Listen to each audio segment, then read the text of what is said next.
What if I told you something most people never stop to ask? What actually happens to your body and brain when you stop masturbating for 30 days? Do you suddenly unlock massive confidence, focus, and energy like the stories online claim? Or do you face cravings, mood swings, and restless nights that test every bit of your willpower? The truth lies somewhere in between, and the science behind it will surprise you. Because when you stop, you're not just fighting an urge, you're rewiring one of the most powerful reward systems in your brain. Stay with me, because by day 30, your brain doesn't just change, it upgrades. Masturbation is one of the most common human behaviors. Nearly every man does it at some point, many almost daily. And while it's normal, modern habits have turned it into something else entirely, an easy dopamine hit, repeated so often that the brain starts craving it the way it craves sugar or scrolling. Every time you climax, your brain releases a wave of dopamine, the same chemical that drives motivation, reward, and pleasure. But like any system that's overstimulated, the brain starts to adapt.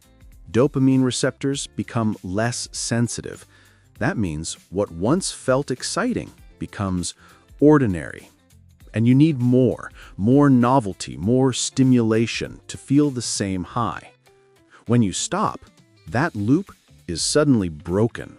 And your brain, addicted to that predictable rhythm of reward, begins to panic.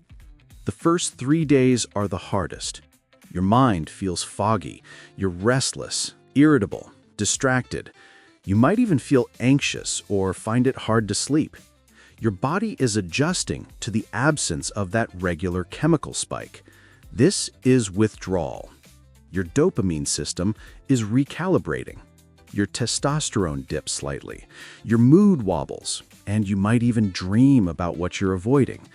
But these symptoms aren't signs of weakness. They're proof that your brain is resetting. By the end of the first week, something begins to shift. Your energy rises, your focus sharpens. You catch yourself making better eye contact, feeling more grounded. What's happening is simple. Your dopamine receptors are waking up again. The brain is learning to feel reward from ordinary things: conversation, movement, sunlight, progress. Testosterone also begins to regulate naturally. After about 7 days, it spikes, bringing more motivation, drive, and mental clarity. That's why many men describe a sudden sense of inner strength or determination during this time. But not everything feels perfect yet. Around day 8 or 9, you might feel frustrated, even moody. It's normal. Your brain is fighting old habits while adjusting to new chemistry. This is the stage where most people relapse, not because they're weak, but because their minds crave balance. Push through it, and the storm begins to calm. By the second week, you feel different, clearer, lighter, more focused. Your attention span improves. Distractions lose their power. You're not fighting urges all day, you're channeling them. That sexual energy, the same one that drove distraction, becomes fuel for productivity, creativity, and purpose. Your brain is literally rerouting energy from instant pleasure to long-term reward. You sleep deeper. You wake up with more focus. Your nervous system starts to stabilize. You feel more alive. By the third week, something subtle but powerful changes. You walk differently. You speak with more confidence. You look people in the eye. It's not arrogance, it's alignment. Your hormones and neurotransmitters have balanced out.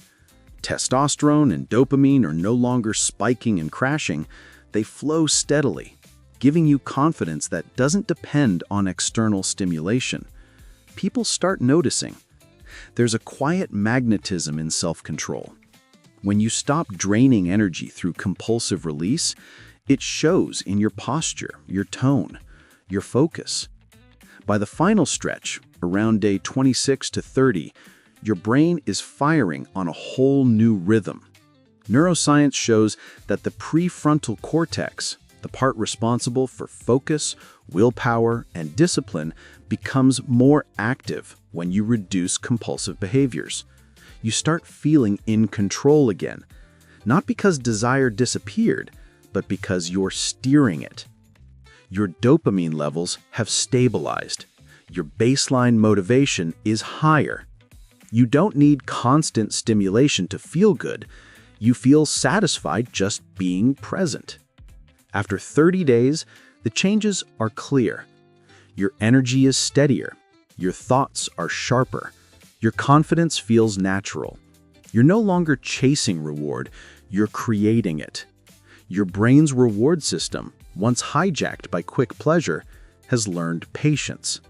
And that patience translates into focus, purpose, and emotional strength. Here's the truth. This isn't about denying pleasure. It's about regaining control. Every craving resisted is your brain rebuilding itself. Every night you choose discipline over impulse, you strengthen neural pathways that make willpower easier tomorrow. And by day 30, something clicks. You realize you've stopped chasing dopamine. You've started directing it toward growth, toward connection, toward life. This is the dopamine dial. Turn your brain, master your mind.